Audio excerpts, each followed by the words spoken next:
Nós ainda vamos ter no Instituto Sul, nós ainda vamos ter um nível desse aqui ainda. Dá até para criar e-mail institucional, viu? Isso é e-mail institucional, exatamente. Na verdade, já tem um pessoal criando isso lá, tá? Já tem um pessoal criando, mas ainda não ficou pronto. Legal, porque quando é e-mail institucional, né? Não precisa aceitar, a pessoa já entra automaticamente. Aqui é que ele esqueceu de colocar para entrar automaticamente. Ele acabou tendo que colocar manual aqui, mas agora eu posso aceitar, entendeu? O problema lá é que o Elia Júnior ele não colocou para eu ficar como anfitrião, aí não dava para entrar. Mas mudou a política. Sim. Do Google Meet mudou. Antigamente era liberado geral, agora vai ter que ser institucional. Professor, o seu áudio está abafado. Ah, é? Deixa eu ver o que está acontecendo aqui. Cadê a equipe técnica aqui? Foi. Tá lá, lá. A gente Será que na internet? Porque para mim mantém a mesma. Está na mesma nuance. Tá, para você, Priscila, Nazaré, vocês estão me ouvindo normal? Eu estou. Você está me ouvindo abafado? Como é que tá aqui? Dá uma olhadinha. E aí, pessoal? Estou ouvindo normal. Normal. Porque meu sobrinho aparece contigo, né?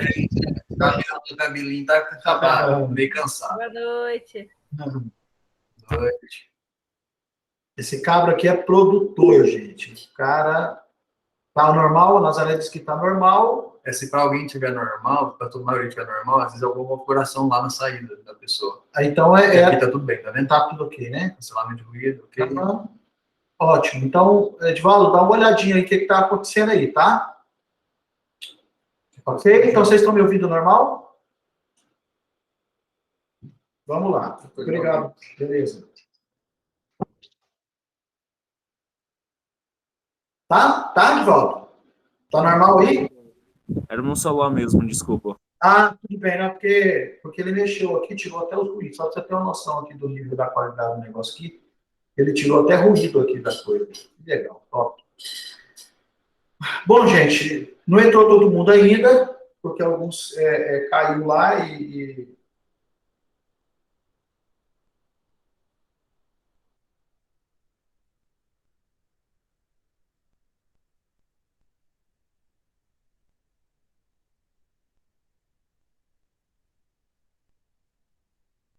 Aí, gente, está gravando, tá? Tá gravando, vai ficar... Depois ele vai mandar para mim, ele vai mandar para o Ele Júnior colocar lá na nossa sala, tá bom? Professor? Sim, Laca. Só uma dúvida aqui, me dá assim, um exemplo de pitiatismo? Como é que é o nome? Pitiatismo. Piti ou piqui? Ele está aqui na Escola Francesa dos Alienistas, de 1928 a 1930, na outra cor. Ok. Deixa eu só ver aqui.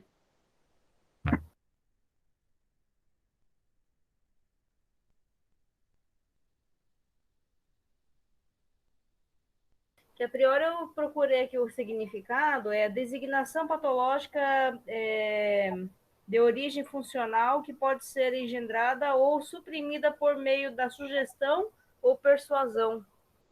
Ah, tá. É a hipnose. Ok? É a hipnose. Ah, tá. É porque esse material que eu peguei aqui é um material muito técnico. Eu detesto trabalhar com coisa muito técnica nesse sentido, porque são nomenclaturas que eu conheço, mas que, como eu parei de trabalhar com elas, a gente acaba não entendendo na hora, não vem na mente, né? Mas é a sugestão. O que o Naco está dizendo aqui é o seguinte, eu vou explicar. Acontece da seguinte forma, é o contar historinha. Lembra que eu comecei a questão de contar história? Quando você conta uma história com uma criança, aquela história já grava automaticamente. Isso é usado na PNL. Vocês vão perceber que Lacan, ele trabalha também nessa questão da PNL, que é a ressignificação. A ressignificação está totalmente voltada para esse termo, tá? Então, o que acontece? Lacan pega um exemplo. Quando ele pede para a pessoa contar história, o nosso cérebro ele tem códigos que nós chamamos isso de neuroassociação. Ele neuroassocia uma coisa com a outra. Exemplo, o perfume. Quando você conta a história de um perfume, exemplo, eu estava passando e senti o perfume de uma roseira.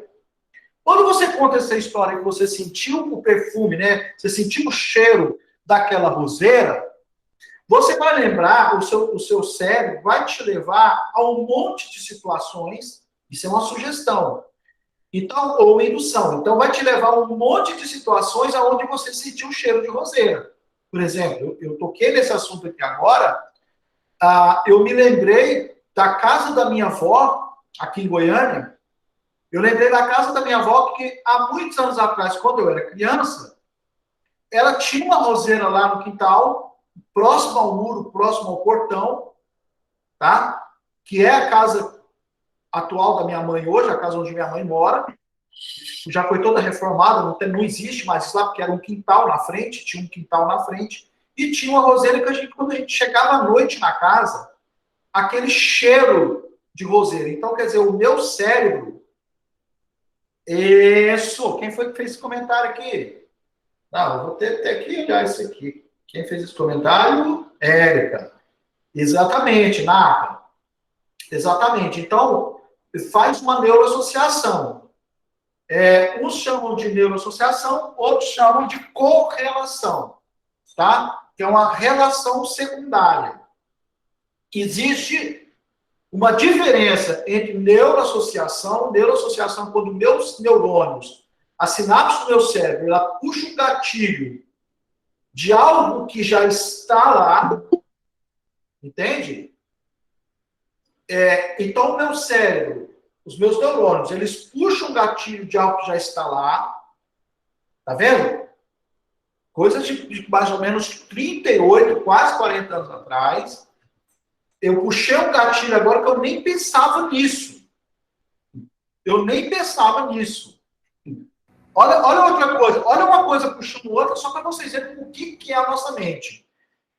Hoje, mais ou menos 1h30 da tarde, eu estava conversando com uma pessoa nos Estados Unidos, estava numa videochamada com uma pessoa nos Estados Unidos, e com outro colega meu, que foi colega meu há 27 anos atrás aqui, e que nós estávamos conversando com um camarada que foi o nosso patrão há 28 anos atrás. E esse colega começou a contar uma história de algo que eu fiz. Eu sempre fui uma pessoa de buscar soluções. Eu sempre fui aquela pessoa do improviso, né? O que eu estou fazendo nessa aula aqui foi buscar uma solução, foi fazer um improviso, né? Aqui com o equipamento que o meu sobrinho tem aqui no escritório dele. Então, quer dizer, foi uma gambiarra, foi um improviso que eu fiz aqui para que a aula, a gente poderia ter dado por encerrada a aula. Porém, eu fiz esse improviso, ou seja, eu peguei e criei essa solução aqui, entendeu? Para que a gente tivesse essa aula com qualidade. E que vamos ter com tudo isso gravado, tudo maravilhoso. Então, o que acontece? Aí, nessa nossa conversa, nessa videochamada com essa pessoa lá nos Estados Unidos, esse meu colega lembrou de algo que eu não lembrava mais. De algo que aconteceu há 25 anos atrás. Tudo isso está relacionado à nossa aula. Estou tocando nesse assunto porque tudo está relacionado aqui à pergunta que a Naka me fez. Então, veja bem. E ele comentou que em determinado lugar, na casa de um cliente, nós estávamos colocando uma persiana de madeira. E ela era uma persiana de madeira de cor marrom escura. Mas a gente teve que cortar porque não coube. Quando a gente cortou, ficou com uma pontinha branca. E eu tinha que criar uma solução. O que eu fiz? Eu comprei uma graxa marrom, graxa de sapato, aquela redondinha. Eu comprei uma graxa de sapato, fui lá e pintei os cantinhos de onde foi cortada a persiana. E quando a arquiteta chegou lá para conferir, estava perfeito, tudo da mesma cor, tudo unânime, tudo bonitinho. Mas quer dizer o quê? Foi algo que eu busquei, uma solução, uma saída que eu busquei rapidamente para que pudesse para que a gente pudesse resolver aquele problema. Então, quer dizer, isso é uma neuroassociação de coisas que uma coisa puxou outra. Você vê, a questão da rosa me trouxe uma lembrança de quase 40 anos atrás, que me trouxe uma lembrança de uma solução. A solução que eu trouxe aqui me trouxe uma lembrança de uma solução de 25 anos atrás. Vocês estão entendendo como é que é? Muito provavelmente, quando a gente fala disso, você também está puxando coisas de neuroassociação aí. Professor, Sim. eu queria até externar uma questão que, como a gente começa a ler muita coisa de psicanálise, às vezes, durante o dia que você acentua a leitura, volta uns gatilhos na gente mesmo. Exatamente, esses gatilhos. E eu lembrei, e eu fiz um caminho na minha infância, esses dias, que fazia muito tempo que eu não voltava. Até os 15 anos de idade, quando chegava assim das 5 a 6 horas da tarde, eu chorava muito quando eu estava longe da minha mãe. Eu não podia ir para lugar nenhum. E eu fui estudar fora, quando nós mudamos do Rio Grande do Sul para cá, que era Goiás na época, e eu tive que estudar em Anápolis, e eu chorava muito. Então, até os 15 anos, aquele momento da tarde me marcava por uma tristeza absurda. E eu associava aquela tristeza com a falta da minha mãe, mas agora que eu vim entender o que é. Significado. Veja bem, vamos tratar com os nomes dos bois. O significante era o fim da tarde. Isso. E o significado é o quê? Eu tinha como a falta da minha mãe. Que você tinha um significado como a falta da sua mãe, que era uma tristeza profunda, que você sentia. Isso. Só que agora eu vim entender que alguma coisa aconteceu comigo, né? Porque eu vivi toda aquela questão da rejeição, da depressão pós-parto, e no momento da tarde, porque isso se protelou por muito tempo. E aí eu vim perceber que alguma coisa aconteceu no final da tarde e eu fui marcada por isso. E hoje eu já consegui eliminar. Mas agora, estudando psicanálise, volta tudo esses ciclos que eu vivi. Todos os ciclos. Exatamente, Leda. Olha que interessante, gente. Agora eu vou falar de outra coisa que vai mexer com vocês aí. Quer ver? O fim da tarde de domingo. Não existe nada pior do que o fim da tarde de domingo. Domingo, a parte da tarde, não tem programação da televisão que te preencha. Você vai no Faustão, não presta, você vai no outro, não presta, você vai no outro, não presta, você vai trocando de canal, você vai fazendo tudo. Você pode ter TV aberta, TV fechada, você pode ter o que você quiser. Você pode ter 300 filmes para assistir. Nada preenche o fim da tarde de domingo. O que é isso? É o vazio do fim de um descanso, porque aí já vem toda a preocupação de uma semana que vai começar, de tudo aquilo, tal. Então, esse vazio do domingo à tarde é algo também que está voltado para essa mesma situação de que do significante que é o domingo à tarde, mas o significado que nós damos para o domingo à tarde. Hoje eu não vivo mais isso no domingo à tarde, por exemplo. Hoje eu não vivo mais isso no domingo à tarde, por exemplo, porém, durante muitos anos da minha vida, o domingo à tarde, para mim, era o pior momento que pode existir. Alguém, além de mim, já sentiu isso? Porque isso é tão recorrente no ser humano, é praticamente que geral isso aí. Alguém tem algo a dizer, algo a comentar sobre isso? Eu acho que eu também já senti isso. Eu acho que até hoje, o domingo à tarde é marcante mesmo. É nostálgico, né? É nostálgico. Então qual que... Naka, diz aí, Naka. Fala aí, Naka. Eu estava lembrando uma época que a escola estava muito chata para mim, uma época que sofria muito bullying, né? Eu ser gordinha, tal coisa. Então, quando eu começava a chegar no 5 horas da tarde de domingo, nossa, dava uma deprê horrorosa, né? Aí tinha que lembrar que segunda-feira eu tinha que ir para a escola e ia sofrer todos os bullying de novo. Olha a neuroassociação. Você está entendendo o significado que a gente dá? O significante sempre vai ser aquele pano, mas lá no fundo tem algo. E o que está lá no fundo é o verdadeiro significado. Então, nós precisamos resolver essas questões do significado perguntando para nós, isso realmente tem significado para mim? Isso realmente tem significado para mim? Qual o significado que isso tem? Precisa ser assim? Vocês estão entendendo? Precisa ser assim? Precisa ter esse significado? Então, essa questão ficou muito forte no que Lacan nos coloca. Tá? Então, o desejo é uma falta de ser metaforizada na interdição edipiniana. A falta possibilitando a deriva do desejo enquanto metonímia. O que é metonímia? Metonímia é exatamente essa nostalgia da falta. Isso pode ser, por exemplo, acontece muito nos namoros. Você namora uma pessoa, pode ser por 2, 3 meses, um período pequeno, um período longo, não importa. Estou falando de relacionamento a 2. Quando termina esse relacionamento, por mais que ele seja complicado, por mais que esse relacionamento seja um relacionamento doloroso,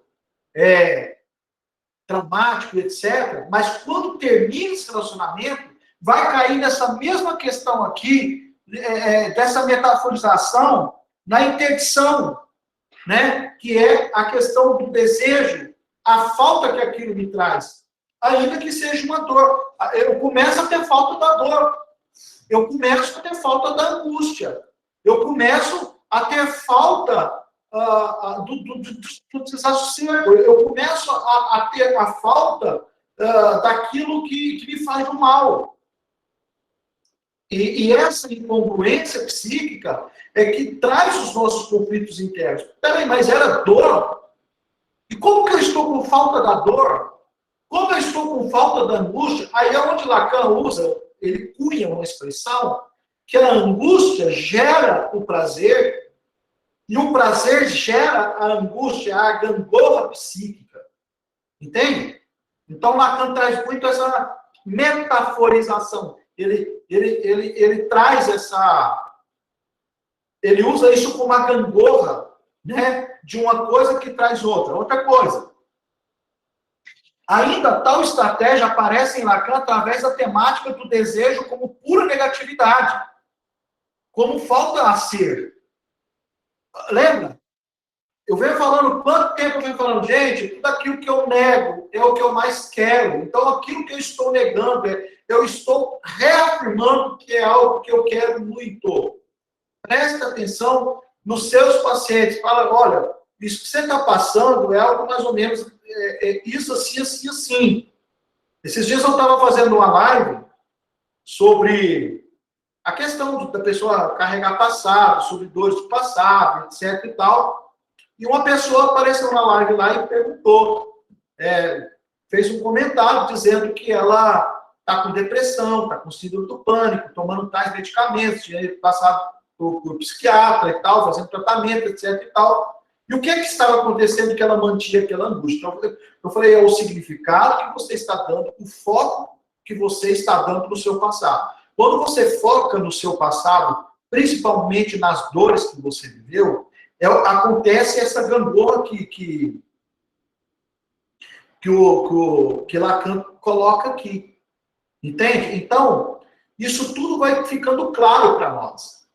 Então, eu não gosto disso, eu não gosto disso, eu não gosto disso. Rapaz, o eu não gosto disso nos diz muita coisa. Então, isso é a linguagem do inconsciente. O que Lacan está dizendo para nós, eu não gosto disso, está dizendo claramente o contrário, está esclarecendo para mim que aquilo que ele não quer é aquilo que ele mais quer. Mas por que é assim? É porque o mecanismo de defesa do nosso cérebro, ele traz uma situação, lembra lá da sublimação de Freud? Essa sublimação de Freud é exatamente o que entra nesse campo aqui. Mas foi feito por uma sugestão. Então, quando alguém sugere algo, por exemplo, eu estou com sede. Então, pega um refrigerante. Entende? Aí você oferece uma coisa para a pessoa, ou então você oferece um copo d'água, a pessoa pega e fala, não, mas eu bebo só refrigerante. Aí você oferece um refrigerante, a pessoa fala, não, mas eu bebo só cerveja. Aí você oferece uma cerveja, a pessoa fala, não, eu bebo só vinho.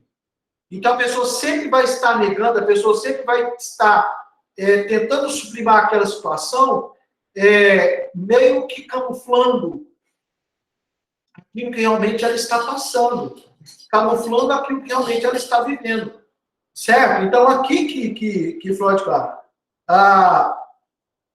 Olha aqui, ó, um exemplo esclarecedor aqui talvez seja a maneira com que Lacan retoma uma certa fenomenologia no olhar apresentada por Sartre em sua obra O Ser e o Nada.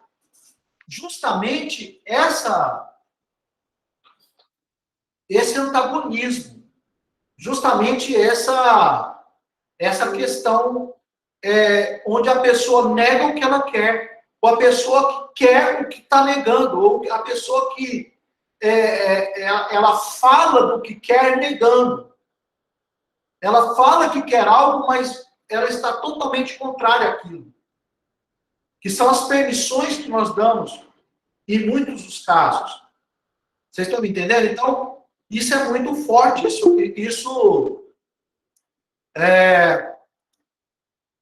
Isso nos arremete de uma forma, de uma maneira, aonde onde a coisa toma uma superação muito grande no que tange aquilo que realmente tem significado para nós, que é o chamado tempestade em copo d'água. Então, aí que está o olhar do analista diante de uma situação extrema, ou de uma situação que a pessoa se coloca na situação de desespero tão grande, quando você chega lá, não é nada daquilo. Mas por que a pessoa fez aquele alarde todo? Por que a pessoa fez aquele barulho todo? Porque é uma linguagem. É uma linguagem gritando, tentando se expressar, o inconsciente tentando vir à tona e de alguma maneira, e não se sabe a maneira de fazer com que venha à tona essa linguagem. Então a pessoa ela tem que se expressar, ou o silêncio também é uma expressão. Exatamente, Naka. Querendo ser ouvista ou ser vista. Ouvida ou ser vista. A gente vê isso acontecendo muito com crianças.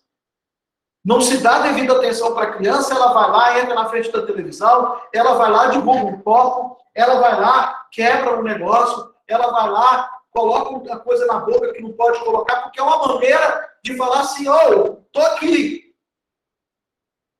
Tô aqui. E nós, adultos, carregamos isso. E muitas vezes, quando nós queremos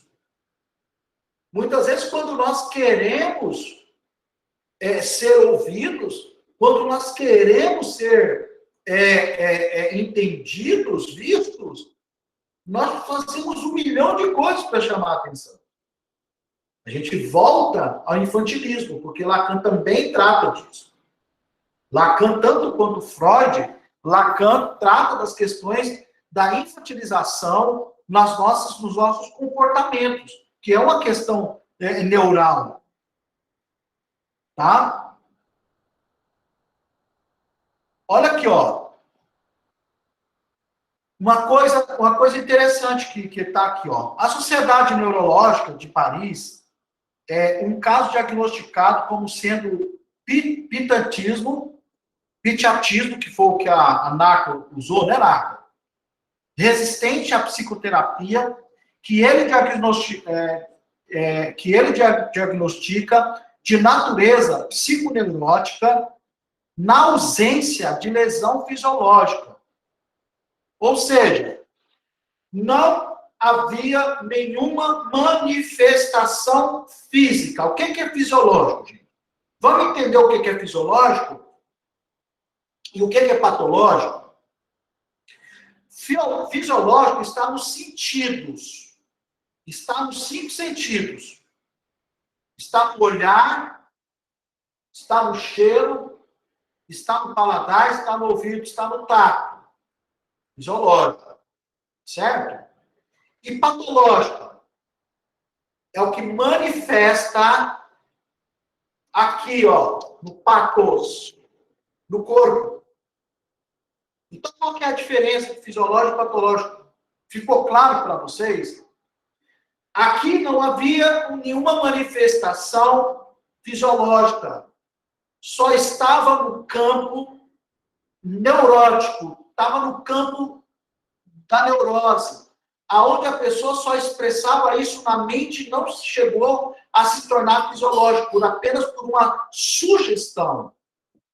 Existem pessoas que são muito sensíveis, sugestionáveis.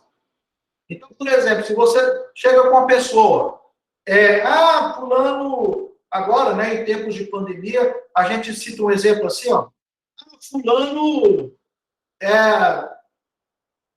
tá com Covid e foi internado entubado. Daqui a pouco essa pessoa tá nariz entope, tá com falta de ar, tá assim, e não sei o quê. Por quê?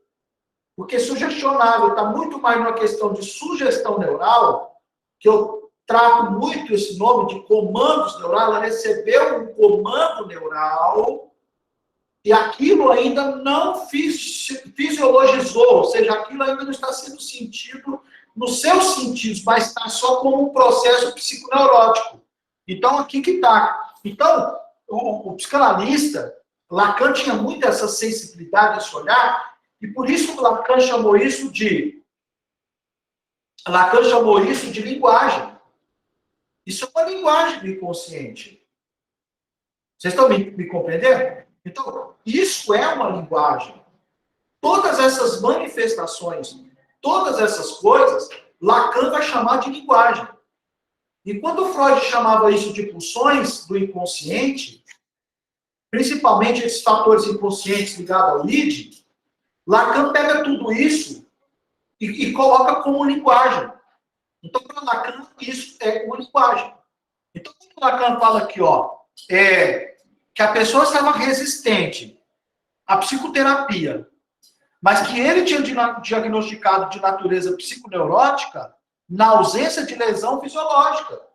Não existia nenhuma lesão, não existia nada, não existia nenhuma manifestação fisiológica, física, nem patológica, nem de porcaria nenhuma, mas a pessoa estava resistindo o tratamento diante daquela situação, por uma questão apenas sugestionável, por uma questão apenas hipnótica, por sugestão.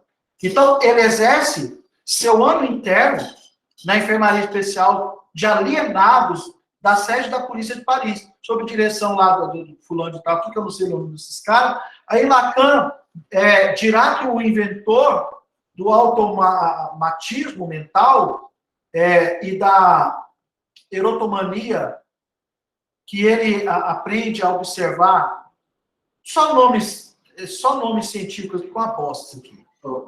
Então, como é que é? Eu achei interessante demais o negócio que você falou. O negócio da sugestão. Eu faço muito isso aqui nas vendas para os meus clientes. Por exemplo, quando eu falo assim para alguém, não pense na sua respiração. Não tem jeito, todo mundo já pensou na respiração. Outra coisa também de maneira alguma, você vai pensar em uma rosa vermelha agora. Então, tudo que aparece na mente da pessoa é rosa vermelha. A indução, você também consegue manipular essa sugestão, de modo que a pessoa pode tomar uma decisão de acordo com aquilo que você está colocando dentro da cabeça dela, né? Então, essa sugestão, às vezes, ela vem com acontecimentos o contrário. E também você pode induzir a sugestão para benefício. Aquilo que você quer, ou para a cura. Porque o que Lacan faz aqui é justamente essa indução para a cura. Lacan percebe que a pessoa não tinha nada. Nada. Ou seja, 90% dos pacientes que aparecem no meu consultório não tem nada. Eu fui no cardiologista, fui não sei o quê, fui no psiquiatra, você não tem nada. A pessoa fala, como que eu não tenho nada que eu estou sentindo? Você não está sentindo, você está sugestionado a sentir, né? A erotomania era exatamente a exacerbação, ou seja, o exagero, aquilo que eu falei um pouquinho atrás, a tempestade no copo d'água. Então, assim, Então, o que acontece em toda essa questão, que eu vou usar as palavras mais informais, no que o Lacan está dizendo aqui, que é exatamente tudo que eu venho explicando para vocês. Então, essa pessoa exagera, faz uma tempestade no copo d'água, aquilo que não é nada passa a ser uma coisa muito grande, se cria. Por que olha aqui, na sede da polícia de Paris, o que estava acontecendo com os policiais naquele tempo? Os policiais estavam tendo visões, os caras estavam tendo alucinações, certo? De coisas que não existiam. Mas pelo contato que eles tinham com o perigo iminente o tempo todo, né? Então, o contato iminente com todos aqueles perigos que eles tinham já estava provocando neles exatamente essa exacerbação, ou seja, esse exagero de sentidos, onde a coisa já estava mais do que a neurose, porque já era uma psicose. Qual a diferença da neurose e da psicose? A neurose ainda está no campo de você sentir coisas. A psicose já começa a criar imagens. Então, esses policiais, eles já estavam vendo coisas. Vendo ladrões, vendo gente pondo fogo, gente fazendo um monte de coisa, porque isso aqui está nos escritos, no livro de Sartre, esse aqui, O Ser e o Nada, fala muito dessas coisas, são dessas coisas subjetivas que vão tomando concreção. Agora, veja bem, eu estou tentando usar uma linguagem um pouco diferenciada disso aqui que está aqui, porque eu acho um nojo esse negócio, até porque a gente fica procurando significado para isso aqui, a gente levaria horas e eu não tenho um pingo de paciência para isso. Eu sei exatamente o que é, mas eu estou explicando aqui com as minhas palavras.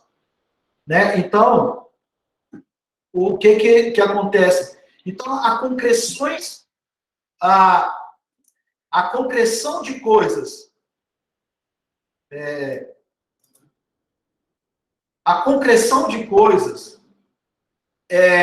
totalmente subjetivas, entrando quase que numa esquizofrenia, entrando quase que numa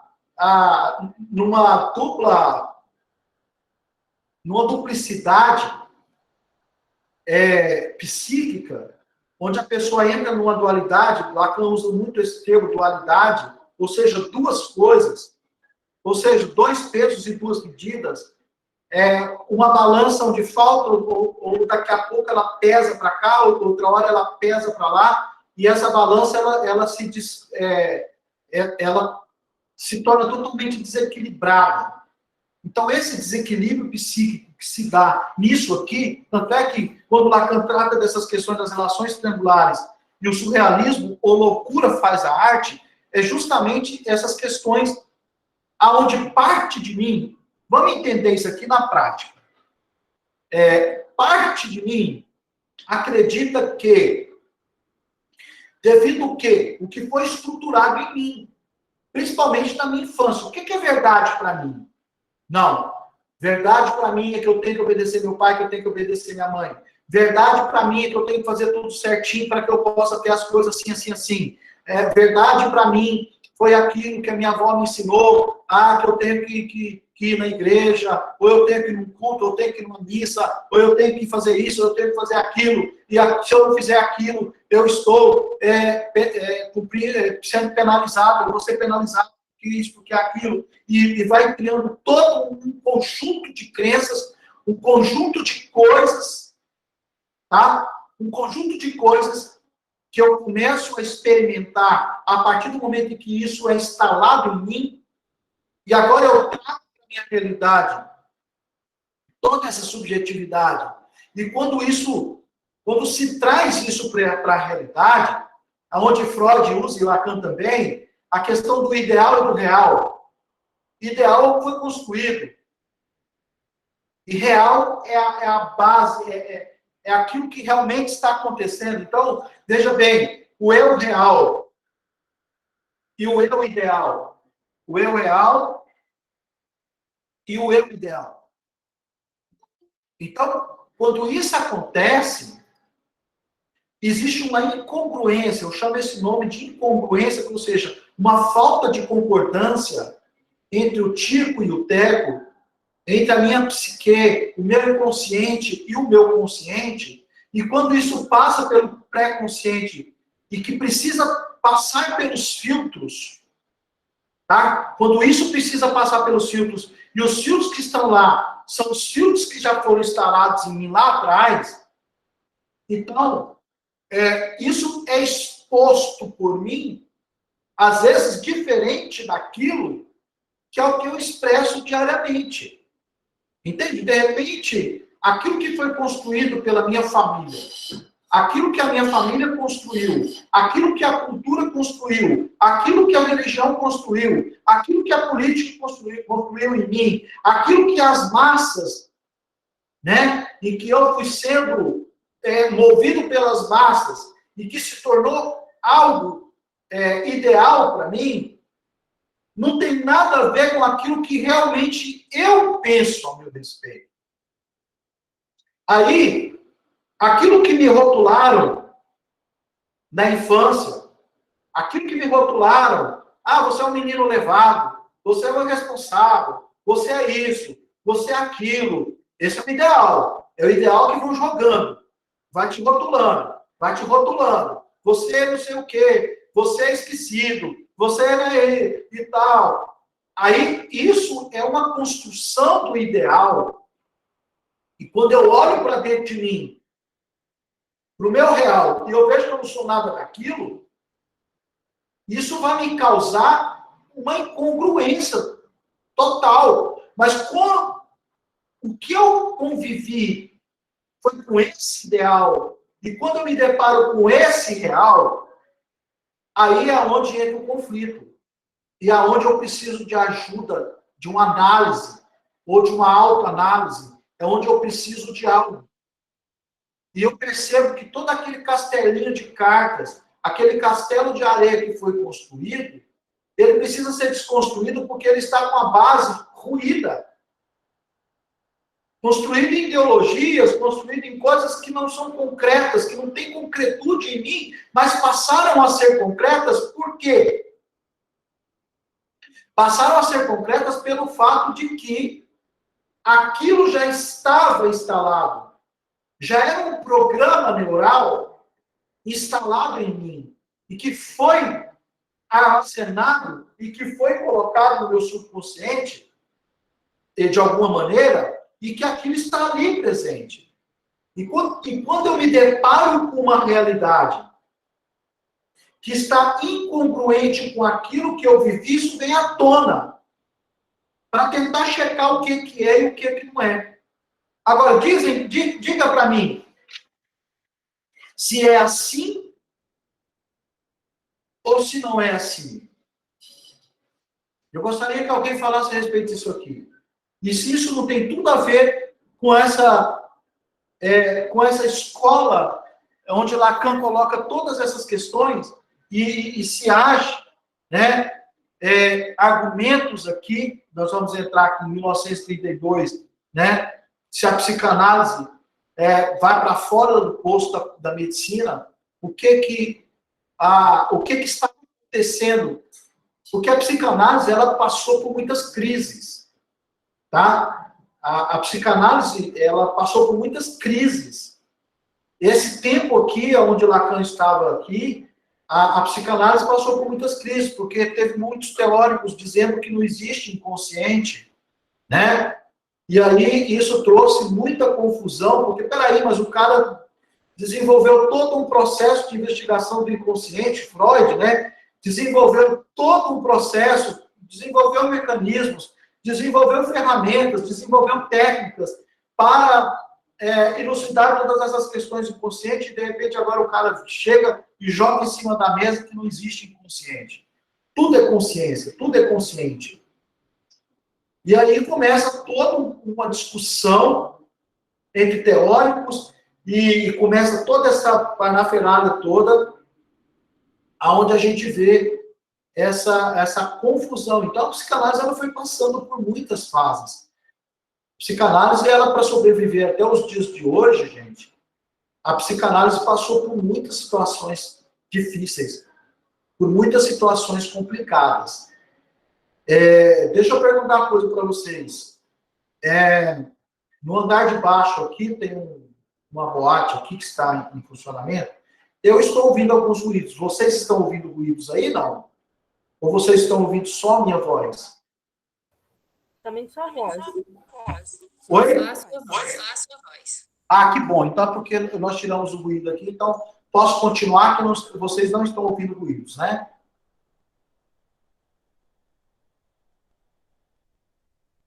Ok? É isso? Ok, tá ótimo. Tá? Eu ouço aqui, mas vocês não ouvem aí. Maravilhoso, que bom. Porque o aparelho realmente é muito bom aqui. Quem dera. Quem dera não, eu vou ter um desse aqui, porque o trem é muito bom. O tal de o quê? Esse aqui não sei. Sim. Esse computador, como é que chama? iMac? iMac, né? iMac da Apple, que coisa maravilhosa, gente. É uma tecnologia fora do comum. Você vê isso. Eu ouço ruídos aqui, mas vocês só ouvem a minha voz aí, porque o próprio captador de som aqui, ele já tira todo o ruído e só passa a minha voz aí para vocês. Que qualidade, que qualidade. A gravação vai ficar com uma qualidade muito boa, tá bom?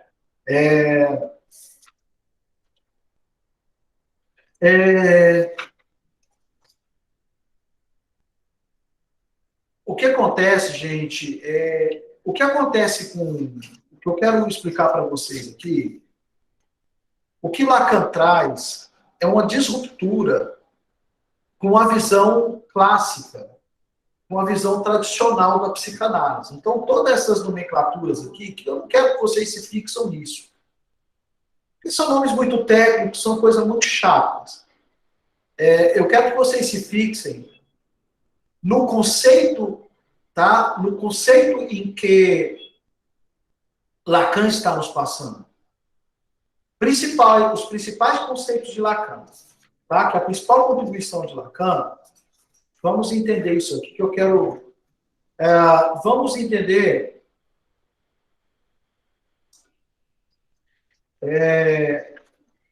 só um minutinho que eu quero pegar aqui o que eu quero.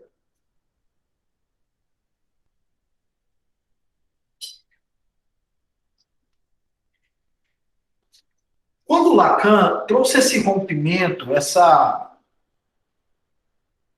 ruptura com essa estrutura muito tradicional e clássica da psicanálise, houve um problema muito sério. Sério mesmo, seríssimo. Um problema grave em que os psicanalistas tradicionalistas na época, que eram da Sociedade Psicanalítica de Paris, chegaram a ponto de excluir Lacan.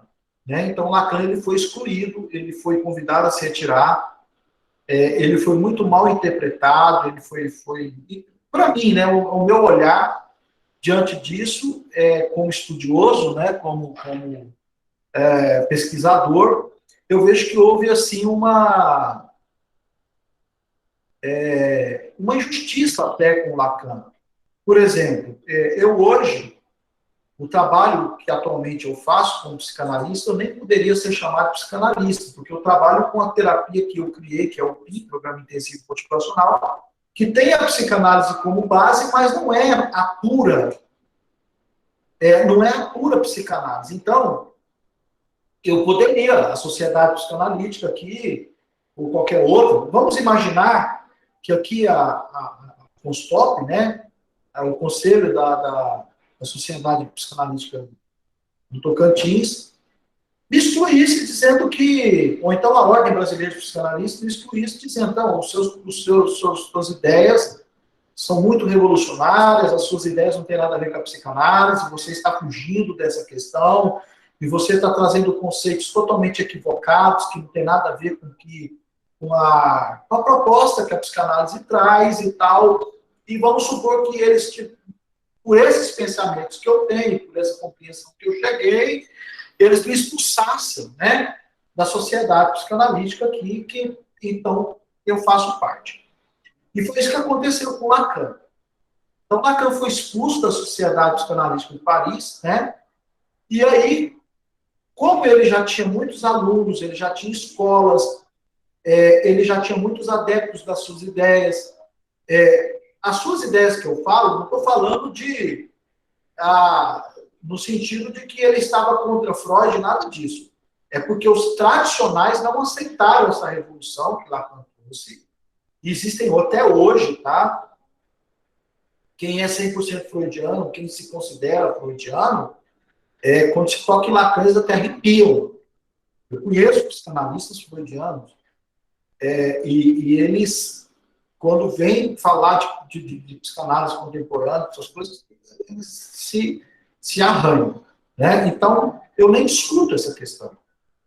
Como eu disse para vocês, olha, o que for bom de Freud eu pego, o que for bom de Lacan eu pego, o que for bom de Melanie Klein eu pego, o que for bom de Winnicott eu pego, o que for bom de Bion eu pego, o que for bom de Jung eu pego, o que for bom de cada um eu pego, o que for bom do Dr. George Forbes eu uso, o que for bom do Duncan eu uso, o que for bom do Alexandre Simões eu uso, o que for bom do Harley eu uso, entendeu? O que for bom do Elias eu uso, do Dr. Elias eu uso. Então, eu sou aquele profissional que hoje eu experimento, né? Eu experimento o que é bom e que funciona dentro do meu setting, que funciona dentro do meu consultório. Eu não tenho que ficar bitolado em A, B ou C, em teoria de fulano, em teoria de ciclano. Gente, se você quer ser um bom psicanalista, você precisa abrir tua mente. Para com essa história. Ah, não, mas é muito... Lacan veio trazer uma ruptura. Não é que ele veio trazer uma ruptura. Ele teve compreensões que talvez não tinha dado tempo de Freud trazê-las à tona. Porque eu acredito que se Freud vivesse um pouco mais, Freud traria muitas novidades, porque se você for pegar desde o livro A Interpretação de Sonhos, de 1900, né? 1899, e trazendo até os últimos livros que Freud foi reformulando, Freud foi reformulando toda a sua visão nos livros que ele foi escrevendo depois. Até o último livro que ele escreveu em 1936, os últimos livros reformulando, na verdade, você vê que tem muita coisa repetida. Tem muita coisa nos últimos livros de Freud que são repetições dos primeiros, só que, na verdade, ele traz já um novo olhar para aquilo. E ele, em cada livro, ele mostra o antigo e procura mostrar o remendo que ele fez.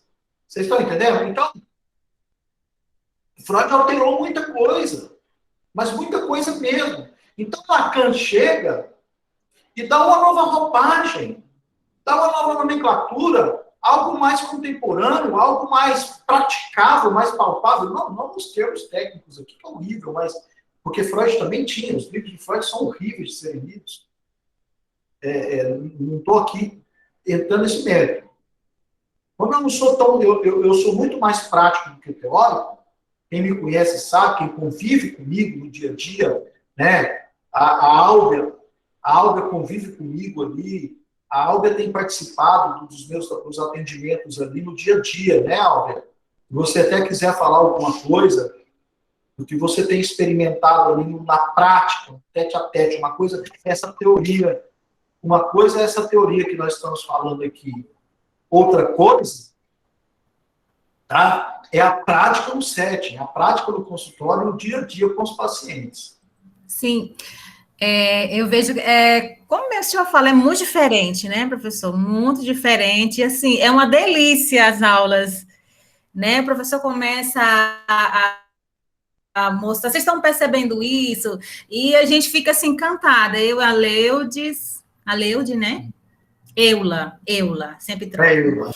Então, assim, é apaixonante, gente. É muito diferente mesmo. Então, lá no dia a dia do consultório, lá atendendo os pacientes, no caso específico, tratando com crianças, né? Quando a Álvia, ela tem um desejo maior de trabalhar com crianças, então, ali eu estou mostrando na prática a ludoterapia com aquelas crianças ali, mas pode falar, Álvia. Pode continuar.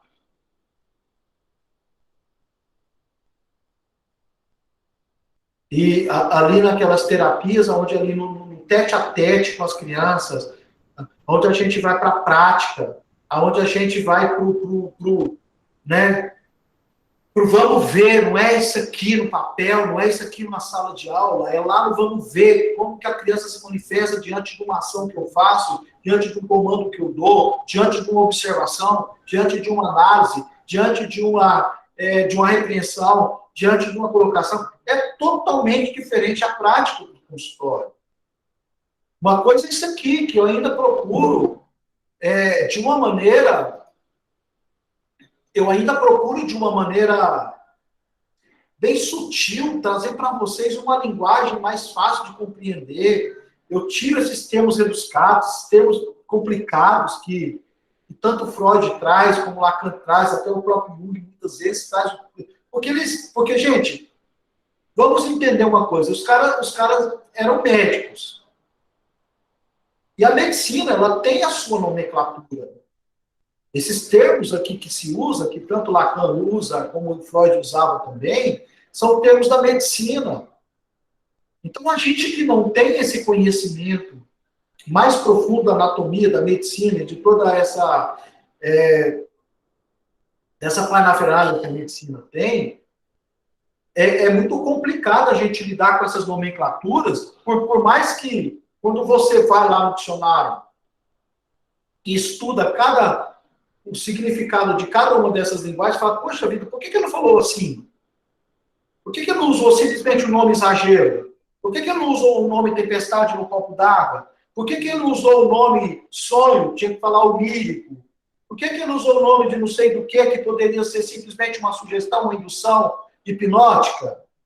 Você está me entendendo? Por quê? Porque os caras usavam aquilo que eles tinham de compreensão naquele momento, né? E eles trouxeram para isso. E quem transcreveu, e para mim são, né? Se eu transcrevesse esse material de Lacan, eu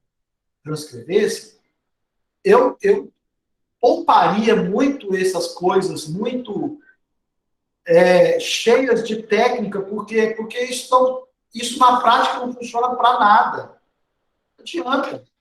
Aí eu vou querer cobrar de vocês uma prova que tem essas nomenclaturas, sendo que vocês não vão praticar isso nunca.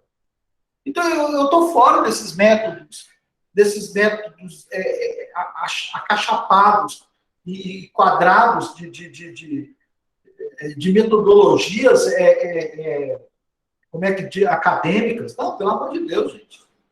Pelo amor de Deus, vocês vão ouvir. Eu quero que vocês assistam, por favor, assista a aula magna de psicanálise desses 3 caras. Estou repetindo isso aqui porque eu conheço os 3. Eu já assisti muitas horas aulas dos 3. Tanto do Dr. Jorge Forbes, que é um cara que sou extremamente apaixonado por ele, tanto do Pondé, que eu ouço muito do Pondé, e tanto também do Mário Sérgio Cortella, que é um cara extraordinário. Então veja bem, ouça os caras. Olha lá se os caras vão usar esses termos técnicos aqui. Então, mais agora, porque eles estão falando das modificações que se tem na visão psicanalítica do mundo atual. Aí vocês vão ver que o Dr. Carlos Romero o professor Carlos Romero não está louco de ministrar uma aula como eu estou ministrando para vocês. No tete-a-tete, no claro, aqui no claro. Trazendo clareza, não em nomenclaturas técnicas e chatas, enjoadas, mas na prática do vamos ver do negócio. Tá? Então, voltando à questão de Lacan. Então, Lacan foi expulso da sociedade francesa, né? Ele foi expulso. E aqui diz aqui o texto, ó. Entre 1953 e 1954, Lacan operou uma virada que o fez abandonar momentaneamente suas referências à Hergé, né, pelo estruturalismo, quando Lacan abordou a função do simbólico e a necessidade de um pacto entre o eu e o pequeno outro. É assim que ele toma apoio à noção de estrutura, que é estritamente equivalente à noção de linguagem. Lembra da estrutura da psique? A estrutura de psique que Freud usava, Lacan pega tudo isso e transforma isso em linguagem, gente. Não ficou mais fácil? Para mim, simplificou muito mais, porque você tem que usar uma estrutura psíquica que é id, ego, superego, ou consciente, pré-consciente, inconsciente. Que tudo é a mesma coisa, não faz diferença nenhuma uma coisa para outra, e Lacan pega tudo isso e chama isso de linguagem. Né? E aí, em seguida, aí veja bem, ó, a noção de estrutura, que é estritamente equivalente à noção de linguagem. É no seu grande texto inaugural, Função e Campo da Fala e da Linguagem. Gente, isso aqui é extraordinário, esse texto de Lacan. Se você puder ter acesso a isso aqui, é algo extraordinário, tá? Função e campo da fala e da linguagem. Fala é uma coisa, linguagem é outra coisa, que eu venho desde o começo da aula passada falando para vocês sobre isso. E eu quero terminar essa aula de hoje tentando fechar toda essa compreensão de Lacan, e também na sua segunda clínica, para a gente poder tentar fazer toda essa estruturação que Lacan fez na linguagem, para que possa facilitar esse processo para vocês do entendimento da psique, do entendimento do inconsciente, do entendimento de toda essa parafernália psíquica. Então, ó, aí ele se refere aos estudos de Claude Strauss, né, para a linguagem, que se refere aos estudos de Claude Strauss, que vem justamente falando da neurolinguística, que é a associação entre o que eu penso e o que eu falo, a congruência do pensamento com a fala. E que Lacan, que Freud chamou isso lá atrás de ato falho, eu penso uma coisa e falo outra, ou seja, escapuliu, é o famoso escapuliu. Eu queria falar uma coisa e falo outra, eu queria falar o nome de uma pessoa e chamo pelo nome da outra. São os atos falhos que são o quê? Justamente a análise do eu no sentido dos atos falhos. Que, para Freud, estava estruturado nos traumas em que eu tinha um ato falho e esse ato falho me mostrava uma anomalia psíquica. Agora, aqui, para Lacan, a minha linguagem associada ao que eu penso, me mostra o que eu quero. Tanto no sentido contrário, como no sentido inverso, como no sentido amplo daquilo. Então, veja bem. E em segundo, essa grande lei primordial das trocas e da parentalidade. Então, olha só. Vamos lá. Isso aqui é importante. Ele introduz, em 1953, conceitos que tornaram fundamentais para a sua obra os 3 registros: real, simbólico e imaginário. Ele começa a trabalhar uma teoria do significante, redescobrindo, tá? Aí já entra outros teóricos aqui, e se apoiando sobre Roman, que também começa a citar regularmente a tese de Claude Strauss, as estruturas elementares do parentesco. Vamos ver sobre essa questão do parental aqui. Do parentesco, o que Freud quer falar. Exemplo, eu não me dou muito bem com a minha mãe. Eu me dou muito bem com a minha mãe. Eu me dava muito bem com meu pai. Né? Mas vamos entender aqui. Eu estou usando só uma metáfora. Um exemplo para vocês entenderem. Eu não me dou muito bem com a minha mãe. Mas a minha tia, eu me dou muito bem com a minha tia.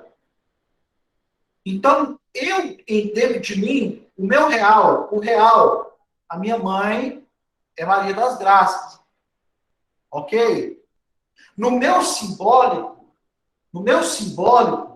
a minha mãe passa a ser a minha tia, Maria da Glória. Por quê? Porque eu me dou melhor com a minha tia Maria da Glória do que com a minha mãe. Então, eu faço essa troca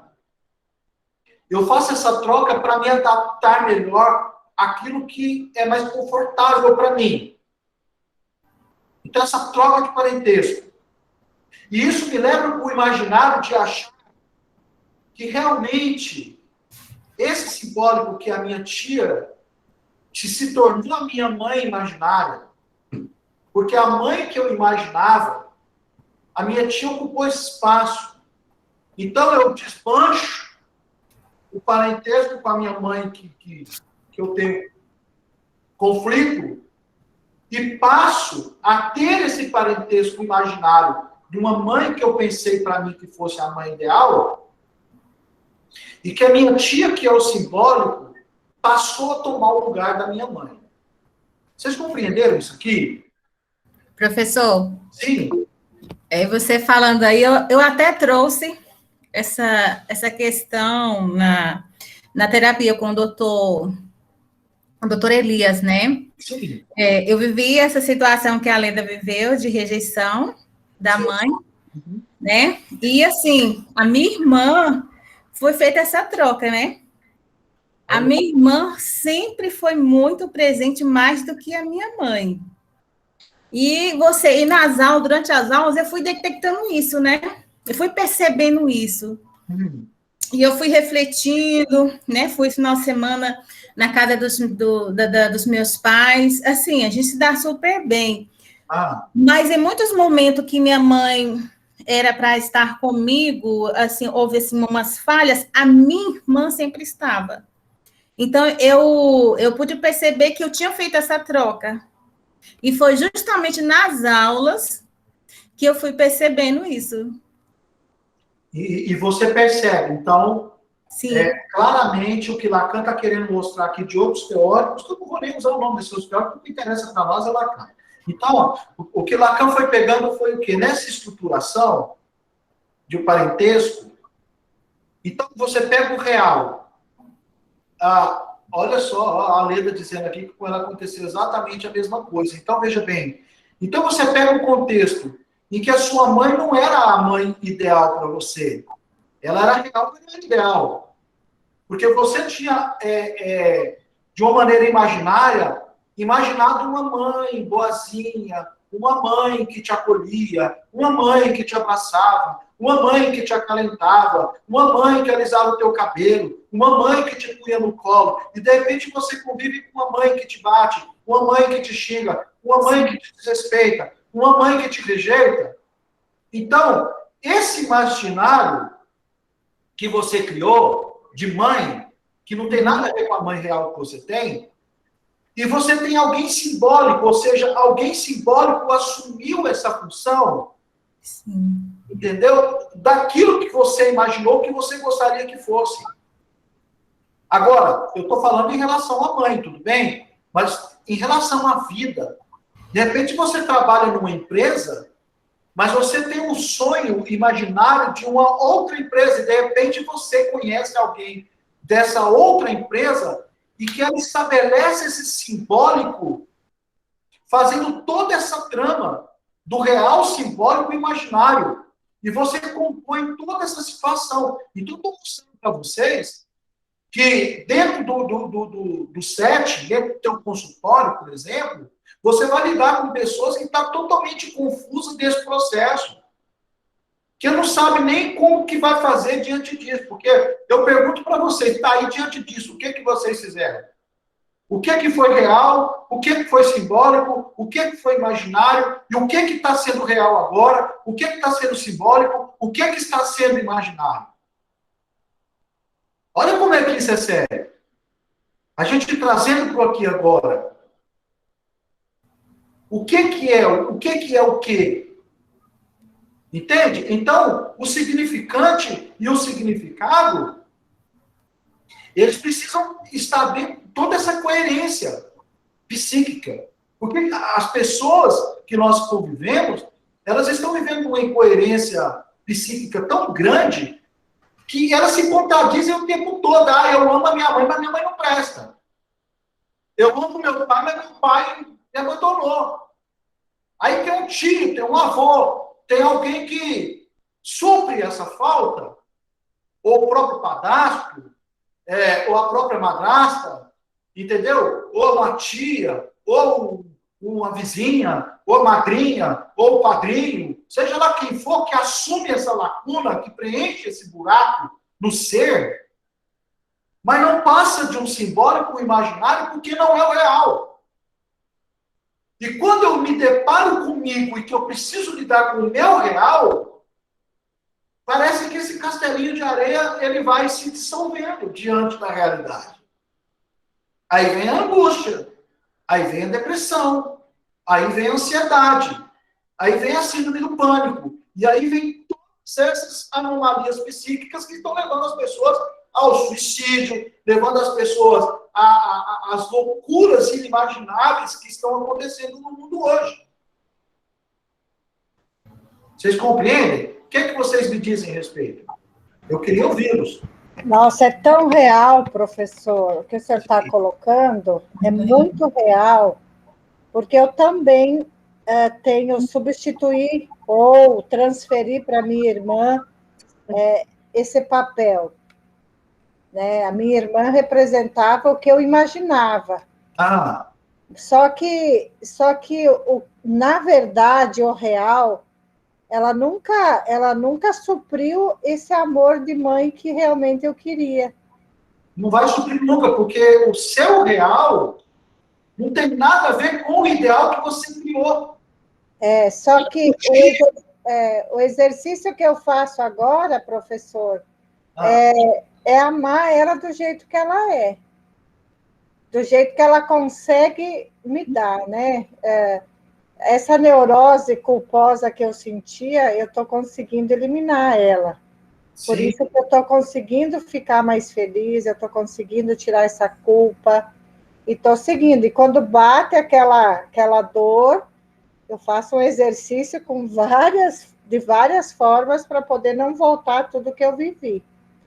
Agora, suprir o real, eu acho que não vai suprir nunca, né? Porque, veja bem, o que a gente... Existe muito aquela frase, Leda e colegas, existe aquela frase que aquilo que não tem remédio, remediado está. Aquilo que não tem cura, curado está. Né? Porque o que Lacan quer nos trazer aqui, dentro do que você está dizendo, e que é muito real isso aqui, é o assumir responsabilidade. É o que estava acontecendo quando Lacan veio moralizar novamente a psicanálise, no tempo dele, que ele começou a ter contato com a psicanálise, principalmente ali nos anos 50, 51, que ele já era um psicanalista, que ele já estava exercendo ali a psicanálise, já estava sendo um influenciador, já com as suas ideias, novas ideias e etc e tal. O que Lacan quis mostrar é que se cada um assume responsabilidade mesmo com o que aconteceu no passado, não, eu não tenho culpa. Eu assumo responsabilidade. A culpa vai embora. A culpa é pesada. A responsabilidade é leve, ela tira o peso. Entende? Eu não posso ter culpa do que alguém fez comigo, mas eu posso assumir a responsabilidade do que eu vou fazer com o que fizeram comigo. Olha a diferença, Leda. Olha a diferença, Albert. Olha a diferença, todos vocês aqui. Eu não posso ter culpa do que fizeram. Que culpa eu tenho? Que culpa você tem da sua mãe ser o que foi? Nenhuma. Agora, eu posso assumir uma responsabilidade de fazer, não, mas independente do que ela fez, eu faço por mim. Porque isso é você viver um caso de amor com você. Albert, parece que a Albert vai dizer, falar alguma coisa? Não, estou ouvindo. Pode continuar, professor. Tá, então, quando eu assumo essa responsabilidade, que é o que Lacan está tentando introduzir aqui, que as pessoas não estavam entendendo, até o ponto dele ser fortemente criticado, até mesmo expulso da sociedade, né? Então, e quando chega em 1964, Lacan começa a assumir a sua própria escola, né? Então, em 1964, a sua filha Judith, ela obtém, enfim, mudança de nome para Judith Lacan, e aos 63 anos, Lacan funda a sua própria escola. Aí muda tudo, por quê? os estudos dessa escola freudiana de Paris suprime toda a hierarquia, promovendo a emergência de jovens talentos. Essa estrutura utópica com grandes falhas futuras foi difamada, né, a posteriori, e paradoxalmente de colocar o fundador em posição de mestre. Então, os órgãos de decisão são efetivamente compostos por ele e não excediam suas opiniões, né? Então, assim, e foi François, fenomenologista, tanto é que quem está fazendo psicologia ouviu falar muito sobre François, porque ele era um fenomenologista e ele organizou uma edição dos escritos que foram publicados, né?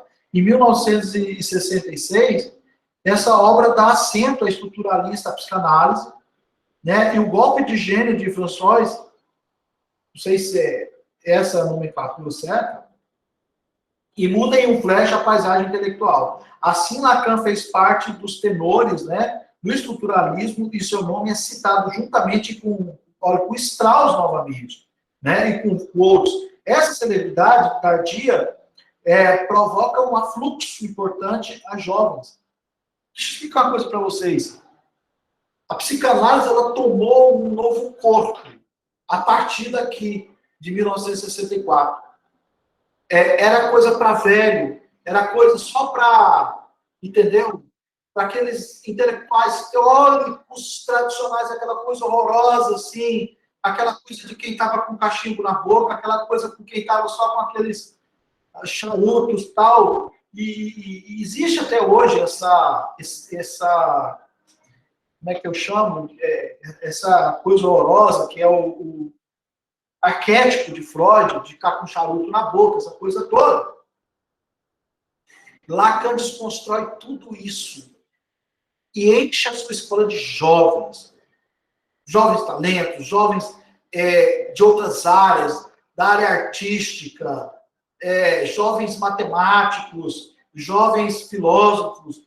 Esses jovens começam a se apaixonar pela psicanálise, e aí é o que nós chamamos de psicanálise contemporânea, aonde começou a ter uma nova roupagem, um novo olhar, uma nova... Já não era mais aquela coisa engessada de ficar sentado numa cadeira de costas para um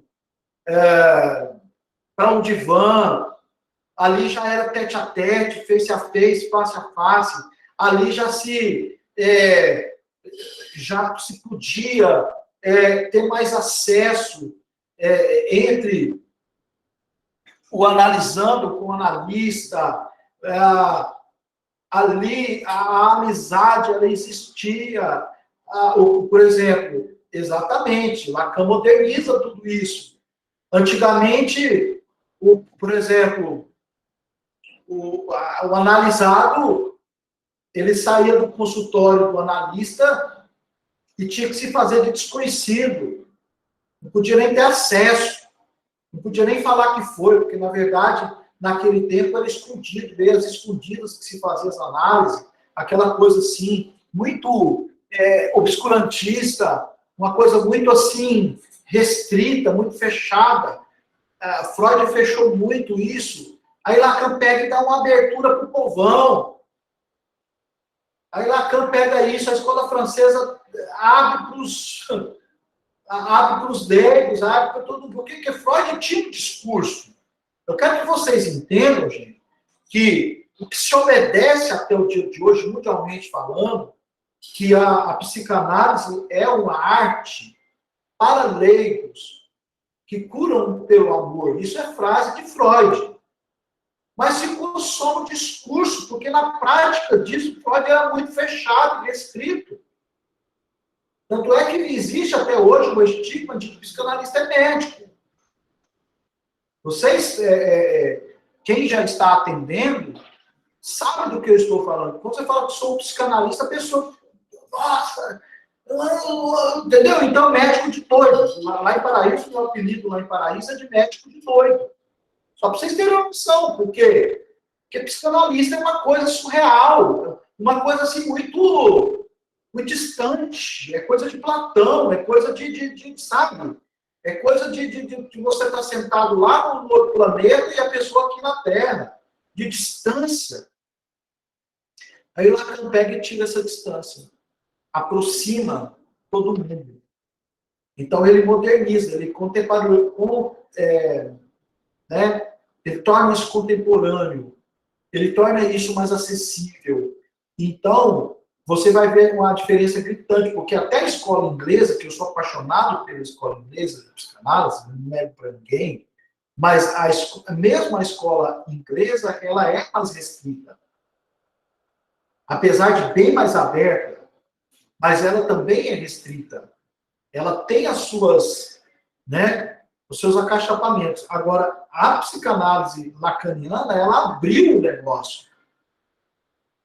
Mas ela não desqualificou. Não desqualificou. Exatamente, Albert. Exatamente. A Albert colocou aqui, Lacan, ele vai além da escola clássica e aprofunda o negócio. Porque ele coloca o quê? Lacan coloca a situação de que as pessoas precisam ter acesso. Apesar que a procura pela psicanálise sempre se deu por classes mais intelectualizadas. Sempre a procura pela psicanálise sempre foi por classes mais privilegiadas. Não por classes menos privilegiadas. Até hoje é assim. Eu atendo médicos, eu atendo pessoas falando intelectual, de níveis intelectuais, por exemplo, que procuram por quê? Por exemplo, por que médicos me procuram? Procura o doutor Elias, por exemplo. Por quê? Porque sabe que somos doutores. Eles não aceitam nada menos do que isso. Não porque eu estou aqui fazendo qualquer menção a isso. Eu atendo crianças autistas. Nem sabem quem eu sou, por exemplo. A família conhece, sabe, mas a própria criança em si, ela não tem uma consciência, apesar, Albert, que os nossos meninos lá já me chamam de tio Romero, aquela coisa toda que deixa a gente emocionado, até aconteceu recentemente que eu tive que dar uma afastada porque a criança se apegou muito a mim e estava causando complicação os dias que não eram os meus dias de atendimento. Então, só para vocês terem uma noção de como é isso. Então, por que eu estou falando isso? Lacan tirou essa distância,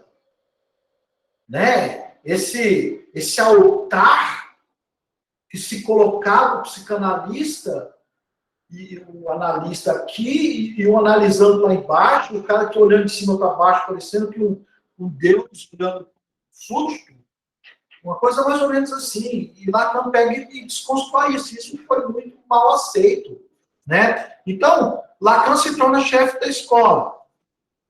E a partir daí, ele vai colocando as suas estruturações, Então, ele traz, olha só, depois de ter estruturado temporariamente o destino da psicanálise, as ciências sociais é a fuga em direção às ciências exatas. Tudo o que restava, o único alimento do eremita no deserto, a matemática, Então, ele poderia também perguntar a uma pessoa por vir 3 vezes, por 3 sessões de alguns minutos, no mesmo dia e manter uma hora inteira na semana seguinte. Ele poderia se levantar, comer, escrever durante as sessões. Ele chega ao seu escritório como um dia durante um fluxo interrupto de pessoas. As coisas são um ponto em que frequentemente não se pode ter compromissos. Então, olha só o que acontece. Lacan começou a dizer o seguinte, olha, uma sessão ela pode durar de 5 minutos a 1 hora, vai depender do resultado que essa sessão deu. Se ele puxou o carnegão lá do trauma do paciente, em 5 minutos ele não falava mais nada. Em 5 minutos ele liberava o paciente. Agora, se ele levava uma hora inteira para conseguir puxar aquilo que para ele era o importante da linguagem que ele precisava para ter como elemento de análise para uma elucidação, então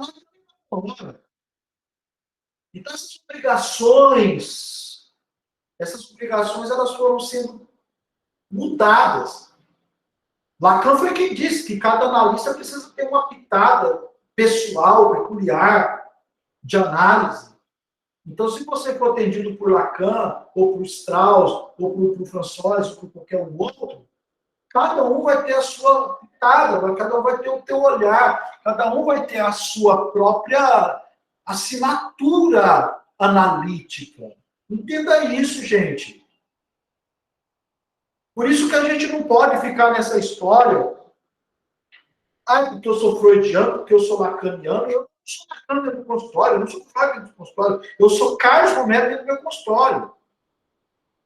E por isso eu preciso conhecer o máximo que se tem de quem quer que seja, para que quando eu chegue ali, para fazer ali uma análise, e para poder entender ali o inconsciente daquela pessoa, e trazer à tona para o consciente aquilo que eu preciso como elemento para o tratamento, para uma sessão de análise, eu ter esses elementos e ter uma técnica e ter um ajuste para poder trabalhar isso nessa pessoa. Aí sim. Essa é a proposta de Lacan. Então, Lacan, tanto é que ele terminou a segunda clínica, ele não terminou a segunda clínica, na verdade. Ele morreu sem concluir, né? E deixou aberto para os seus alunos. Falou, gente, olha, eu estou indo embora, eu estou velho, estou cansado, estou morrendo, e só que está aberto para que vocês coloquem os pontos que vocês entendam como pontos importantes no processo da análise, principalmente adaptado à realidade que vocês estão vivendo, e não pegar uma coisa antiga, não pegar um remendo novo, colocar numa roupa velha, porque vai ser maior ainda a ruptura. Isso são falas de Jesus lá nos evangelhos. Não se pega um vinho novo e coloca no odre velho, porque o odre velho não vai suportar a fermentação desse vinho. Então tem que ser um odre novinho. Se coloca um vinho novo no odre novo, justamente para que eles se expandam juntos. Então, na realidade que nós estamos vivendo hoje, vocês precisam entender que não dá para você ficar sentado numa cadeira de costas para o seu paciente, só ouvindo ele falar blá, blá, blá, blá, blá, blá, blá, blá, blá, blá, blá, blá, até porque não faz nem sentido mais isso. É o que Lacan começa a nos mostrar, que entre 5 minutos ou 1 hora, isso vai depender do quê? De conseguir retirar, né? De puxar um gatilho que é necessário para a ressignificação, de puxar o gatilho que é necessário para a transformação daquele pensamento, daquilo. Então, exatamente. Então, vamos lá. Vamos lá, agora vamos falar da solução, né? De 1980... Em 1981, que é o que eu estava falando aqui sobre a doença de Lacan. Ele estava com câncer no colo, né, que tardou a operar, e já muito debilitado, desde o acidente de carro que ele teve em 1978, Lacan reduziu sem cessar as suas atividades a partir de fevereiro de 1980, né? E em 15 de março escolhe, não sem humor, o Hotel Pullman, St. Jacques, para pronunciar com uma voz clara e forte, de pé, durante mais de 1 hora, em frente a uma audiência de 800 pessoas, uma conferência intitulada Dissolução, que é um programa de refundação da causa freudiana. Então, tudo que Freud faz, ele refunda a causa freudiana. Eu não sei se por uma neurose culposa, dele poder ter sido tão revolucionário ali, ao ponto dele querer, no fim da sua vida, devolver a Freud as honras, né, da psicanálise. Sua última intervenção pública é dada na conferência internacional que ocorreu em Caracas, né? De 12 a 15 de julho de 1980. E em 16 de novembro ele ficou muito afetado pela passagem do ato, né? E que preocupa não ter sido cuidado por ele mesmo durante seus últimos meses. E ele se recupera de uma afasia, consequências de um AVC, na casa da sua filha Judith, e seu genro Jacques Alain Miller, onde o quarto de seu filho pequeno está disponível para ele. Tá? Então, enquanto a sua agenda está cheia de compromisso, ele morre em setembro, né, dia 9 de setembro de 81, e ali ele falece ali na casa da sua filha. E aí, o que entende? Olha o que Lacan falou. O corpo foi enterrado com a presença de toda a família, unida fisicamente, mas não moralmente. Né? E o genro, através do testamento, é encarregado de editar e publicar os 20 volumes póstumos dos 25, né, do seminário dele. Então, gente, Lacan morre deixando muita coisa. E o doutor Jorge Forbes, brasileiro nosso aqui, ele vai para a França, estuda francês, abandonou psiquiatria e foi buscar justamente, direto da fonte, essas informações. Doutor Jorge Forbes, que eu falo muito para vocês, doutor Jorge Forbes, brasileiro, ouçam, assistam, o que tiver de vídeo desse homem na internet, o que tiver de livro dele, comprem, porque Jorge Forbes é o cara, tá? Ele é o cara, eu gosto muito. Então, as principais contribuições de Lacan na prática da psicanálise, primeiro foi o retorno a Freud, né? O ensino de Jacques Lacan começa sobre a palavra de ordem, o retorno a Freud. A vontade de um retorno a Freud supõe que Lacan considerava a existência de uma lacuna na França, o desejo de retornar às obras de Freud, né? E ele se colocou tanto nas traduções como em tudo. Lacan se opôs desde o começo de que ele considerava uma deriva da psicanálise, tal como a psicologia do ego, né, representada por Anna Freud e Rodolphe. Então, as diferenças teóricas com seus pares caracterizavam a atitude de Lacan ao seu retorno a Freud. E o que eu quero dizer aqui para vocês, Lacan deixou de lado as especulações de Freud no tocante à biologia. Porque Freud era muito ligado à biologia, muito ligado à biologia. Lacan, ele foi para a questão da neurolinguística. Essa foi a principal diferenciação de Freud no processo, de Lacan no processo. Freud era muito biológico, vocês sabem disso. Quando Jung propôs partir para bioenergética, partir para as questões também... eu vou esquecer o nome aqui agora, mas daqui a pouco eu falo para vocês. Quando ele parte para essas questões de metafísica, porque Jung foi muito para a metafísica, para a espiritualidade, ele foi muito para essa questão subjetiva mais abstrata, e Freud não aceitou. E Freud ficou estagnado na biologia, e Lacan também não quis. Lacan também percebeu que tinha algo a mais, e que ele chamou isso de linguagem, né? Então, mas Lacan nunca abandonou, né? Nunca abandonou Freud, né? Os principais ensinamentos de Freud. E os principais conceitos de Lacan, gente, foram a foraclusão do nome do pai. Isso nós explicamos bastante, né? Mas foi um dos principais conceitos, que o nome do pai, que era o pivô da doutrina lacaniana, né? No drama da paternidade, Lacan, que reconheceu muito tardiamente a filha Judith. Então, enquanto Lacan tinha esse problema de reconhecer uma filha, ele ainda carregava aquela estrutura, né? E então ele usou a a fora-clusão do nome do pai. Ele entende que o pai não é mais referência. Não que não tenha a necessidade de ser referência, mas que em muitas famílias, como a dele, que ele mesmo não foi referência para sua filha Judite, e depois de reconhecê-la, ele colocou ali o seu nome nela, né?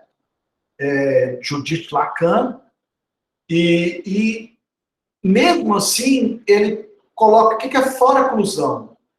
É aquilo que está fora, conclusamente fora. Né? Aquilo que está fora-cluso é aquilo que está fora. Aqui, ó. Existe uma conclusão, existe um entendimento.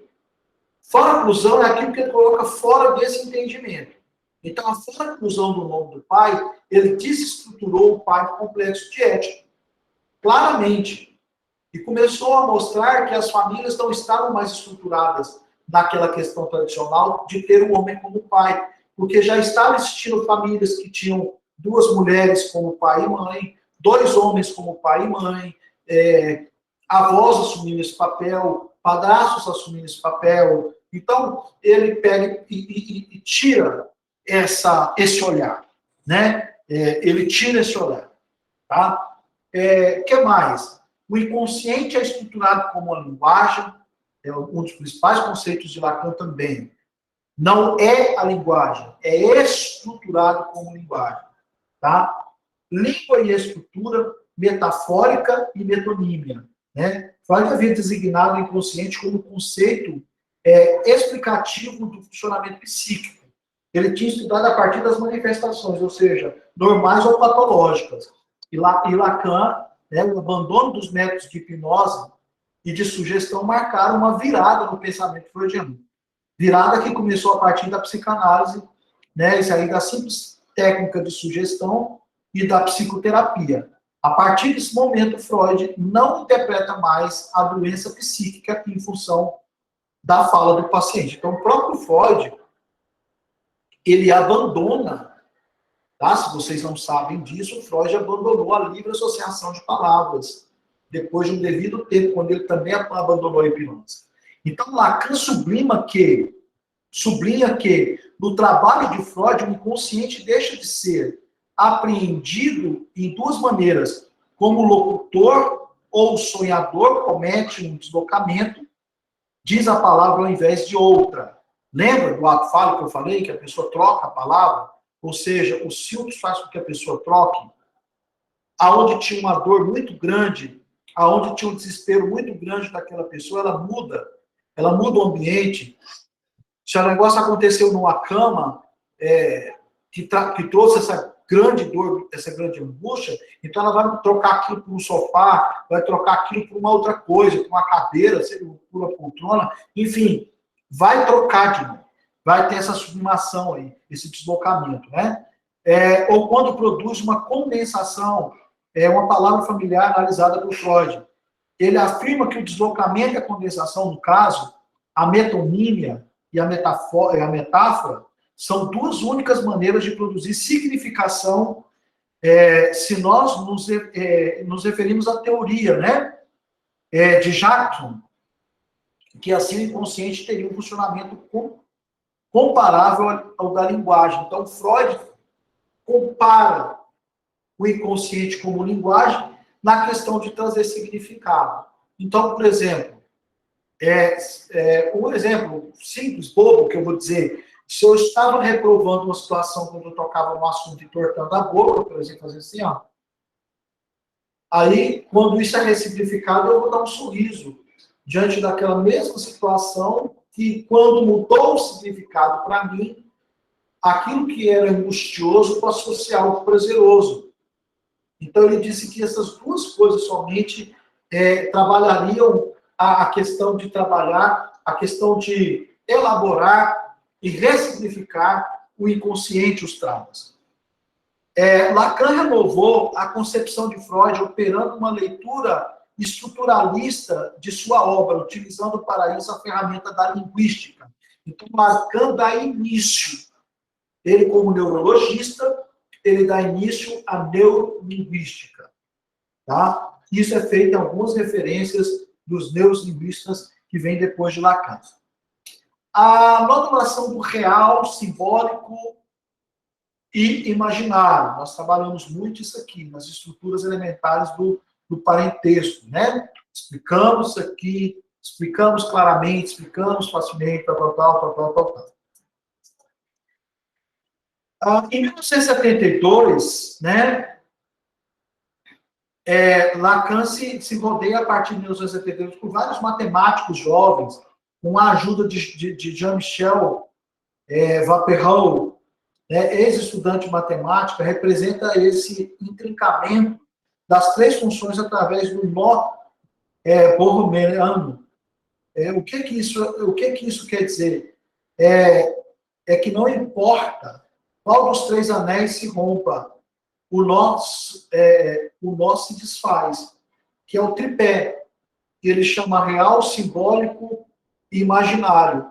Gente, real, simbólico e imaginário, vamos usar isso como a nomenclatura da estrutura que Freud usou da psique, como id, ego e superego.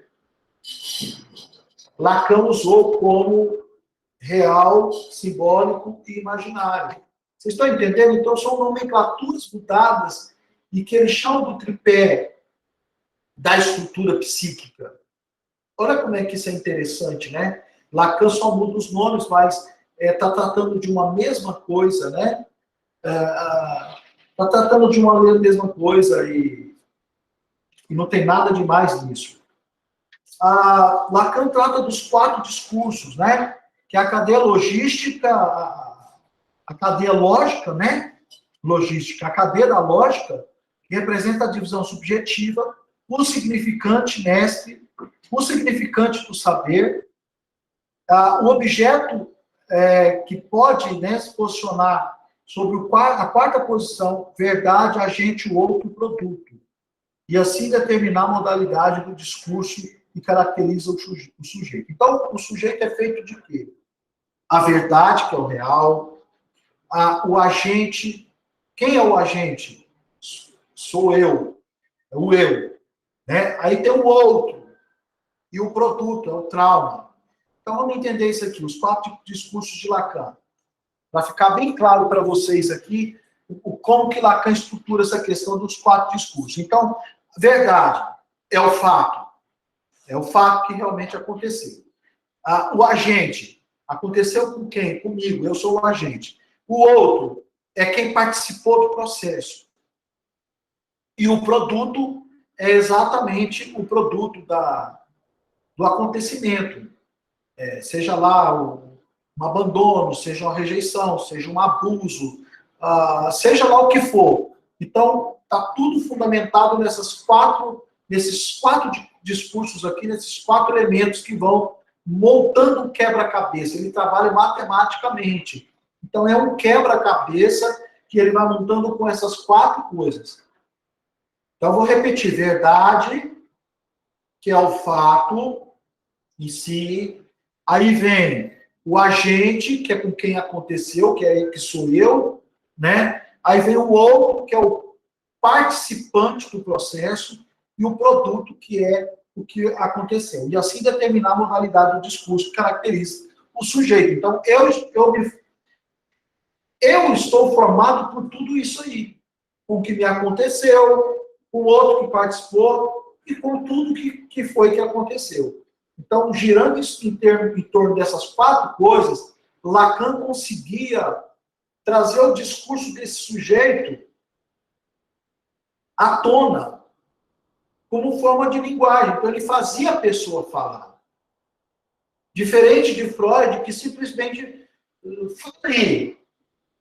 fala aí, que é a livre associação, ou seja, a pessoa fala o que ela quer. Era assim lá no começo com Freud. Aqui nós vimos que Freud abandonou isso também. Agora, Lacan, ele estrutura isso em 4 coisas. Tá, e qual a verdade? O que realmente aconteceu? Me conta aqui. Tá, aconteceu com quem? Com você. Tá, aconteceu com você? Quem mais participou do processo? Não, foi fulano que fez isso comigo. Tá, fulano fez isso com você? Ok. Então, agora, o que foi feito? Ou seja, o desenvolvimento desse discurso, o desenvolvimento desse processo, tudo que aconteceu, os detalhes desse processo. Então, aí, isso vai descortinando o que por trás de tudo isso o inconsciente traz como linguagem, que é aquilo que nós falamos da história. Me conta a história para que eu entenda o que aconteceu. Me conte a história. Aí eu devolvo isso, aí já entra na questão da transferência, contra transferência, a pessoa me manda isso, é o produto. Eu pego esse produto e devolvo como solução para esse paciente. Ou eu devolvo como solução para esse analisando. Entende como é que é? Ele me passa desses quatro formas de discurso. Aí eu pego isso, eu transformo isso numa solução de como poderia ser, o que isso veio a ser, e devolvo aquilo para esse paciente. Aí tem o discurso do mestre, por causa da sua divisão subjetiva no lugar de verdade, o mestre, o agente, né, endereça seu domínio ao outro, caracterizado pelo seu saber. É uma falta causal, ou seja, um objeto que é produzido. Nesse discurso que domina é a lei, né? Então, Lacan toma a dialética, né, do senhor do escravo como representativa no discurso do mestre. Tá? Por quê? Porque sempre vai ter o mestre, sempre vai ter o escravo. Isso aqui é Lacan fazendo uma alusão à psicologia das massas. Tá? Então, esse discurso do mestre é justamente a alusão que Lacan faz à psicologia das massas, à análise do eu, o mal-estar da sociedade. Ele pega isso, porque Lacan foi lá em Freud, gente. Lacan não inventou nada. Lacan pegou tudo aquilo que Freud tinha trazido nos seus escritos, nos seus livros, nos seus seminários, no seu material, todo o acervo que se tinha de Freud. Lacan pega tudo isso e traz e distribui isso na mesa, esparrama isso com mais clareza para ser colocado à disposição dos seus alunos, de nós, de tudo, tá bom? E aí vem o discurso da histérica, né? Como agente que endereça o mestre, como o outro, a sua divisão subjetiva, a verdade causa essa divisão, e que é histérica, que está dirigida para o objeto. Aquela pessoa, porque não sei o quê, que eu tô com raiva, aquele discurso histérico, não sei o quê, não sei o quê. Justamente, isso aponta para que o outro fez e para o que está significando para mim ter que me conduzir de forma histérica em relação ao outro. Isso nos prova um monte de coisas. Concordam comigo? Uma criança, quando está com raiva de uma outra, um coleguinha que pegou o brinquedo dela, uma coisa assim, e na vida adulta não muda nada, né? A gente sempre está brigando com alguém, está com um processo histérico, no sentido de que a falta de alguma coisa, né? A histeria vem da falta, tá, gente? Presta atenção. Freud considera a histeria feminina como a falta do pênis. Não o pênis como objeto em si, mas pênis como objeto de prazer, como arquétipo de prazer, não, de poder. Como arquétipo de poder, né? Então, pênis sempre foi um arquétipo. Pênis, pendão, bandeira, todos esses são arquétipos de poder. Então, a falta que a mulher tinha do pênis trazia histeria, que era a falta. Então, sempre que o discurso foi histérico, é a falta de algo. A falta que algo causou para mim me traz histeria. Ok? Essa é a linguagem da histeria. E aí vem o discurso tonalista, né? Quando Freud recebeu uma paciente histérica, a ordem de se calar, ele entrou na posição de agente do discurso tonalista. Seu silêncio, sua falta de resposta, dividiu o sujeito, fazendo produzir significantes da sua singularidade. Tá? E aí, na questão da linguística, os debates sobre a concepção lacaniana, das ligações entre linguagem e o inconsciente, que foi o que nós falamos aqui as 2 aulas, praticamente todas. Aí Lacan vem também falando sobre a questão da homossexualidade. Lacan é controverso no tema da homossexualidade, no seminário 8, situa o homossexualismo enquanto uma perversão e compara o banquete a uma assembleia de tias velhas. Isso não impede que o amor grego permaneça uma perversão, por maior sublimação que seja. Nenhum ponto de vista culturalista prevalece aqui. Que não venha dizer no pretexto o que Freud quis dizer, que estava ultrapassada essa ideia de que a homossexualidade é perversão. Mas ele também não quis abandonar o discurso de que há uma perversão nisso, porém isso não é perversão no todo. Tem outros fatores por trás da questão da homossexualidade. Foi o que Lacan quis trazer, diferente do que Freud foi radical, no sentido de dizer que é perversão e pronto. Lacan não fechou esse discurso assim. Ele abriu essa discussão em relação à questão do homossexualismo. Tá? Então, Lacan traz toda essa situação e ele, de alguma maneira, ele pega isso tudo e transforma numa linguagem um pouco mais apropriada para tratar do assunto. Tá bom? No entanto, né, Lacan foi o primeiro a aceitar homossexuais em análise. Até então não se aceitava homossexuais em análise. Lacan começou a aceitar homossexuais em análise e a autorizar os homossexuais a se tornarem psicanalistas. Olha só, gente. Então, o Lacan foi muito criticado por isso, né? Porque além dele aceitar atender homossexuais, ele quebrou um padrão antigo, muito, como é que fala, preconceituoso, tá? É importante a gente salientar isso nesse finalzinho de aula aqui, tá? Então, Lacan, ele pega e começa a mudar essa história. Por que não atender um homossexual? Eu mesmo já atendi N homossexuais, tanto homens como mulheres. E isso não muda em nada, né? E ele começou a aceitar também homossexuais se tornarem psicanalistas. Isso foi muito importante, tá?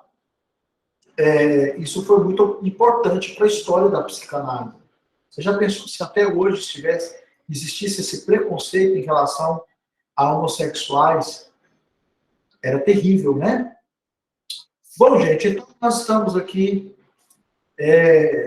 encerrando a nossa aula a respeito de Lacan, a escola francesa, os principais conceitos dele, as contribuições que ele trouxe para a psicanálise mundial, né? Depois de Freud, Lacan é o nome em psicanálise, né? E eu não gosto dessa diferenciação, mas aí existe mundo afora essa diferenciação de psicanalistas freudianos, psicanalistas lacanianos, mas tudo está fundamentado na mesma coisa que é a psicanálise. Tá bom? Se tem alguma dúvida, alguma pergunta, algum questionamento a fazer que você queira fazer, fique à vontade. Se não, eu dou por encerrada essa aula e na próxima aula nós já vamos entrar com um novo assunto, tá bom?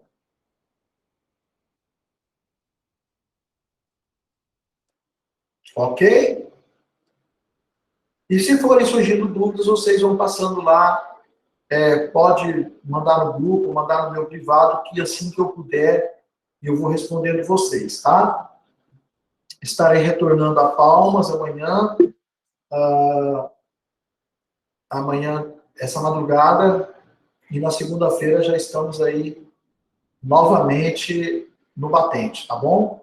Gente, muito obrigado, um ótimo restante de fim de semana para vocês e tudo de bom e de melhor para todos vocês. A aula ela está gravada e vai estar disponível para vocês. O Gustavo vai passar aqui, eu vou estar passando para o Júnior essa parte aí para a gente fazer, tá bom? Gente, um abração, ótima noite para vocês, ótimo fim de semana e muito obrigado por essa aula, tá certo? Um abraço, até mais. Tchau, tchau.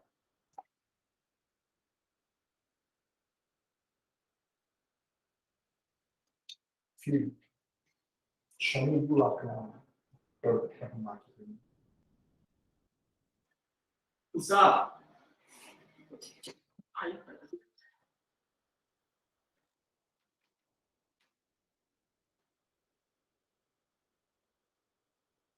Na verdade, estou saindo já para o Google aqui. Tá, mas e aí o negócio gravado aí? Não, fica salvo. Fica salvo automaticamente?